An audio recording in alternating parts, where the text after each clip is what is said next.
Big news from the world of Scrabble. A couple weeks ago, a totally new Scrabble TV show premiered on the CW channel, hosted by Raven-Symoné and featuring cash prizes up to $10,000. I'm actually old enough to remember watching the original Scrabble TV show that aired in the 80s, which was very popular at its peak, though the gameplay was nothing like Scrabble and much more like Hangman. The new show is much more faithful to the actual board game, but does that actually make it better? In this video, I'll review the new show, starting with a quick breakdown of the format and following up with some thoughts on strategy and overall impressions.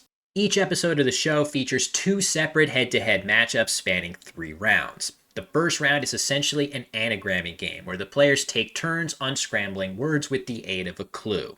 If they fail, the opponent can steal for the full point value. After 6 5-letter words, they do the exact same thing with 6 longer words.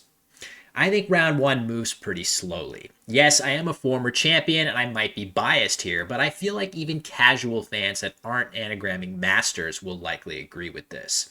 The board is used to demonstrate the point values, but it really isn't necessary at all for this round. You could just as easily make up the point values for each question here instead of the slow reveal of tiles on the board after each and every correct guess.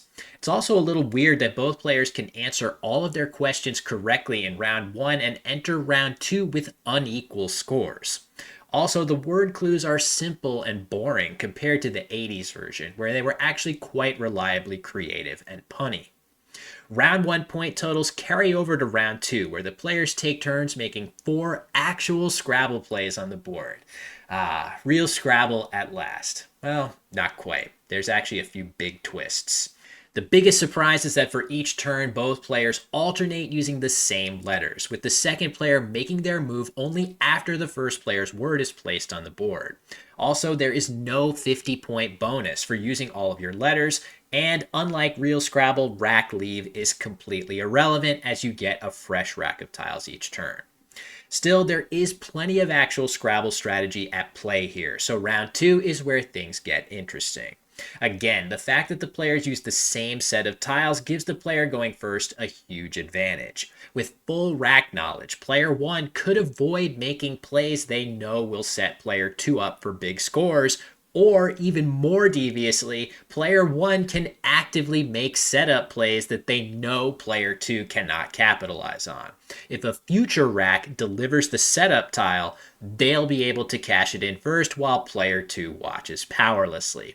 For example, with any rack that doesn't contain an S, player 1 can set it up with impunity, knowing that if an S eventually does come, they'll get first crack at hammering the spot. Let's look at this actual game situation when Amanda plays Lux for 10 points. This isn't the best move for several reasons, but the relatively simple box for 28 would have been a fun idea. Since she knows there's no Y on her own rack, her opponent Jeremy by rule cannot have one either and won't be able to do anything with the spot. If there is a Y on the next rack, she would get first dibs on the boxy hook to the triple, scoring huge. The showrunners know that going first in round 2 is an advantage, so they have a rule that the player who's trailing after round 1 gets to go first in round 2. After watching a couple episodes, I actually think that in a match between 2 strong players, going first is such a big advantage that it might actually be worth intentionally flubbing a question in round 1 if you can do it in such a way that you enter round 2 trailing by just a little bit. That being said, so far, the matchups in round 1 haven't been close enough in skill for that to make sense. Finally, the player with the higher total after rounds 1 and 2 advances to round 3, where the actual money is at stake. The finalist gets 7 turns to score 200 points. That means you have to average roughly 28.5 points per turn to get the top prize of $10,000. That's actually pretty well tuned, even for strong players, especially without the bingo bonus. But without an opponent to worry about, you can really go wild with setups in this round. In the first episode, former school Scrabble champion Jeffrey Pogue showed this off beautifully with his turn 3 play of Purges. His highest scoring moves were barely 20 points, so making a small sacrifice to open a triple was a great idea. He was immediately rewarded with a high scoring rack, from which he found his best move of japed for 51. This is the type of setup sequence that will work wonders in round 3. In fact, I would have taken it a step further. On his opening turn, Jeffrey played Pacer, which was very close to his top scoring move and definitely one of the better options he had. But I could see an argument for Parole with the P on the star being a great choice here because of the parolee hook. The E is a relatively common letter you would expect to receive on many future racks, and once you get one and play it, all you would need is an S to follow up with a high-scoring bomb that gets you a huge chunk of the way to your goal in one move. Not only that, sequences like this let you reach 2 triple word scores in just 4 turns. For example, in the second match of episode 1, Jeremy opens with Rash, but with perfect board vision and word knowledge, Horse with the H on the star looks like a great option, setting up Horsen with an N draw and then of course the S hook after that. With all the same letters from his actual racks on the show, he would have easily blown past the 200-point threshold. Admittedly, Horsen is far from an obvious word, but if a player has a 6-letter word that can hook to become an 8 in 2 turns, I think opening moves like this will be a great technique for this round. Still, this method is not foolproof. Scrabble's tile distribution clearly isn't being used to generate the racks in this round, as evidenced by the letters Jeffrey received in his challenge. You're at the mercy of the showrunners for this approach to work. In episode 2, finalist Janice actually put my preferred technique into practice, making the extremely clever extension of her opening move of Prowl on her 4th turn with Prowler.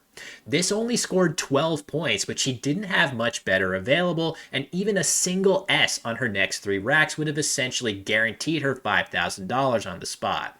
Instead, she got completely hosed. Not only did she fail to draw an S moving forward, she actually wasn't given a single S across all 7 of her tile racks. That felt really unfair, as she was a solid player overall, and both finalists in episode 1 received 3 S's across their 7 racks. Time to get hashtag justice for Janice trending.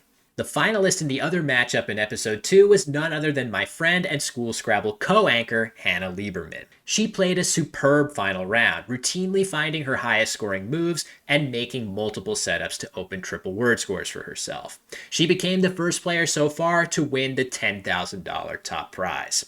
Jeffrey also came extremely close to winning the 10 grand himself. So as for my overall impressions of the show, I think round 1 is by far the weak point, with rounds 2 and 3 offering a bit more drama and strategic depth. I would try to streamline round 1 to move a little faster, maybe with a timed component akin to the 80s version that adds more excitement for the viewer. The show is visually very polished, with appealing graphics and a slick-looking giant board, and I should also add that host Raven-Symoné does a very nice job adding energy and humor. Overall, I do like the show and I will be watching it, but I feel like I like the idea of Scrabble being on TV and my friends winning money on it more than the show itself.